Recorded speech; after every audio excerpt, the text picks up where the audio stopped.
Welcome back to this week's edition of Bayside. I'm your host, Shelly Sanders. I've been talking with Debbie Cobb and Tyler Scheinberg all about the Suncoast Primate Sanctuary and all the wonderful animals that you guys are helping out and rescuing out there. Now, we have Spur here, which I love the name, and you got to share with us how you got the name. He's an African spur thigh tortoise, and again, there are turtles and there are tortoises.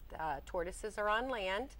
And again, we educate the kids. We take these guys to schools, and we want them to see, when you buy something the size of $50, this is what it gets to be. Wow. And on Saturdays at the sanctuary, from 10 to 4, mostly from 10 to 2, we have programs where the kids can actually get up close and they'll get to have their picture taken with him or see the lemurs and the birds, and we do a lot of one-on-one. Mm-hmm. This guy was really eating that salad up, isn't he? It's good for him. Now, you said that some children end up finding these animals and purchasing them a small $1, like you mentioned, turtles. Now, is it possible that some of the turtles that they get will be this size or even bigger? Absolutely. This is actually one of the ones that came in. Was a 911 call. These are non-native species, so this is not something you want roaming around Florida. It's not good to mix the interspecies here in the state of Florida. You know, we have gopher tortoises, and different tortoises can carry different viruses, so we want to make sure that we don't do that. So if you have exotic animals, there is Amnesty Day that you can go to Fish and Game website, or you can call the sanctuary, and we'll help you out. We don't want you just getting them and turning them loose. Now, how old is this guy? Well, we think this one's about 15 to 20 years old. Wow. And they can live, some tortoises can live up to 100 years. Okay. So what are you doing for the next 100 years? Exactly. So that's a long time to be with your tortoise in this case. All right. So, all right, we've discussed all of your programs. We've discussed the majority of your animals. Which one is probably your most fond story? Or is that just too difficult?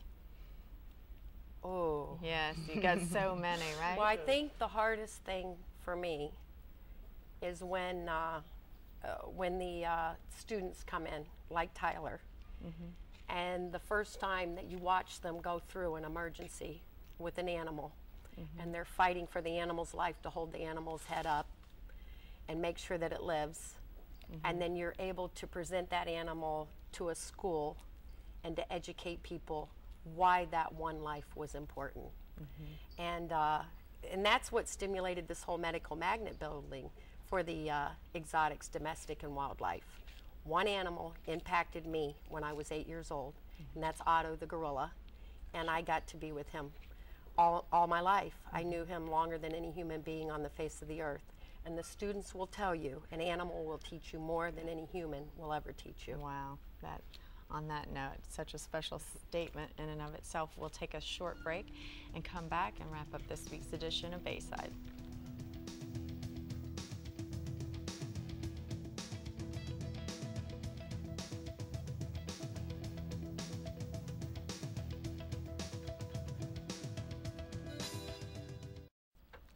Thank you for joining us this week on Bayside. I'm your host, Shelly Sanders. I want to thank my special guests for being here today and bringing all these amazing animals, and they've been so much fun.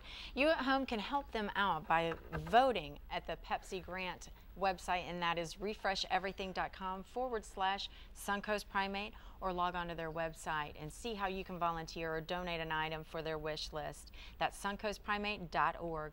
Thanks again for joining us this week. I'm Shelly Sanders. We'll see you next week.